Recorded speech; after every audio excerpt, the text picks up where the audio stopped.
حج پہ تشریف لائے اور حج پہ آپ عرفات کے میدان میں بیٹھے ہیں اور دعا کر رہے ہیں کہ یا اللہ اب میں بوڑھا ہو گیا، اب میں نظام خلافت نہیں سنبھال سکتا، اللہم ارزقنی موت الشہادت فی سبیلک، اللہ مجھے موت بھی شہادت کی دے اور دفن بھی مجھے مدینہ منورہ کا نصیب ہو۔ یہ دعائیں کرتے رہے سارے راستے میں۔ بہرحال آپ مدینے میں حج کے بعد تشریف لے آئے۔ ایک دن صبح کی نماز میں آپ نماز پڑھانے کے لیے حرم میں مسجد میں آئے۔ آپ نماز میں صفیں ٹھیک کر رہے ہیں کہ ایک دشمن ایرانی النسل تھا، ابو لؤلؤ فیروز المجوسی۔ ابو لؤلؤ اس کی کنیت تھی، فیروز اس کا نام تھا، وہ مجوسی تھا اور ایرانی النسل تھا۔ اس نے زہر میں بجھایا ہوا خنجر چھپایا ہوا تھا۔ اس نے حضرت عمر رضی اللہ تعالیٰ عنہ پہ جب آپ محراب میں تھے حملہ کیا اور پورا ایک طرف سے دوسری طرف تک کاٹ دیا اور آپ کی آنتیں مبارک باہر آ گئی۔ اور اسی اثنا میں پہلی صف کے لوگوں نے اس کو پکڑنے کی کوشش کی، لیکن اس میں 13 آدمی زخمی ہوئے، جن میں 9 جو تھے وہ شہید ہو گئے۔ اس عالم میں بھی حضرت عمر کو نماز کا خیال تھا، اپنے بیٹے کو حکم دیا کہ آگے بڑھو اور نماز پڑھاؤ۔ تو ان کے بیٹے نے جب نماز پڑھائی اور صحابہ کو آواز سمجھ نہ آئی کہ یہ عمر کی آواز تو نہیں ہے، لیکن ان کو پتہ نہیں تھا، جو پیچھے والے صفوں والے تھے ان کو تو پتہ ہی نہیں لگا کہ کیا ہو چکا ہے۔ نماز ہونے کے بعد دیکھا کہ حضرت عمر تو شہید ہے اور منبر محراب نبوی جو ہے خون سے لت پت ہے۔ حضرت عمر رضی اللہ تعالیٰ نے بیٹے کو بلایا، طبیب آ گئے، انہوں نے پینے کے لیے دوائی دی تو باہر نکل آئی، انہوں نے کہا کہ بچنے کی کوئی امید نہیں ہے۔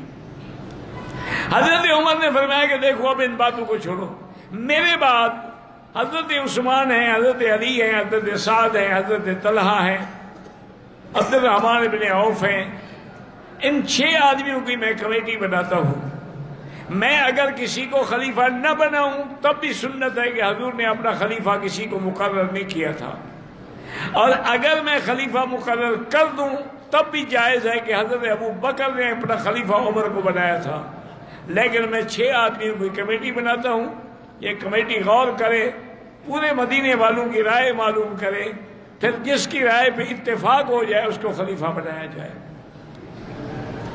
اور آپ نے بیٹے کو آپ نے بلایا اور کہا کہ دیکھو بات سنو، تم فوراً جاؤ سیدہ عائشہ صدیقہ رضی اللہ عنہا کے دروازے پر، اور اس کو یہ نہ کہنا کہ امیر المومنین، اس کو کہنا عمر نے مجھے بھیجا ہے اور درخواست کرتے ہیں کہ اگر آپ اجازت دے دیں تو میں آپ کے حجرے میں دفن ہو جاؤں۔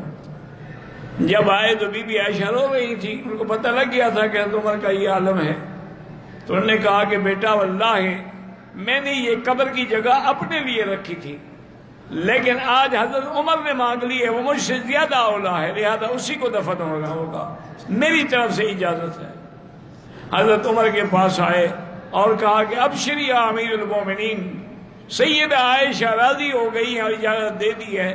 فرمایا اس طرح نہیں، مجھے جب میں فوت ہو جاؤں، مجھے تجہیز و تکفین ہو جائے تو میری میت لے کے عائشہ کے دروازے پہ رکھنا، ہو سکتا ہے مجھے امیر المومنین سمجھ کے اجازت دے دی ہو، اگر اجازت دیں پھر مجھے روضہ رسول میں دفن کیا جائے، ورنہ جنت البقیع کے قبرستان میں دفن کیا جائے۔ حضرت عمر رضی اللہ تعالیٰ عنہ کو لے آئے، انہوں نے آ کے کہا، بی بی عائشہ نے روتے ہوئے کہا کہ میں نے اجازت دے دی ہے، اب یہاں حضرت عمر کا حق ہے، اور اللہ کے نبی کی پیشین گوئیاں جو تھی وہ بھی پوری ہو گئی کہ خلقنا من تربۃ واحدۃ، کہ ہم ایک مٹی سے پیدا ہوئے ہیں، میں ابو بکر اور عمر، اور ایک ہی جگہ ہم دفن ہوں گے اور قیامت میں ہم ایک ہی جگہ سے کھڑے ہوں گے۔ تو آج اللہ کے نبی کی پیشین گوئی بھی پیاری ہو گئی، اور شہید محراب حضرت عمر رضی اللہ تعالیٰ عنہ حضور کے قدموں میں دفن ہو گئے۔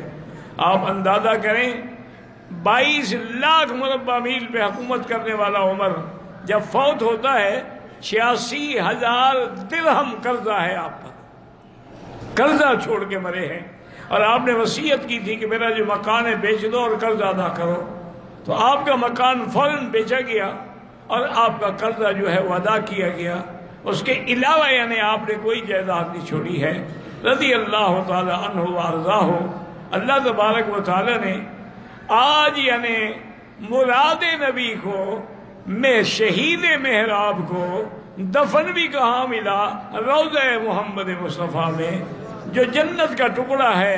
ما بیتی و منبری روضۃ من ریاض الجنہ، رضی اللہ تعالی عنہ وارضاہ۔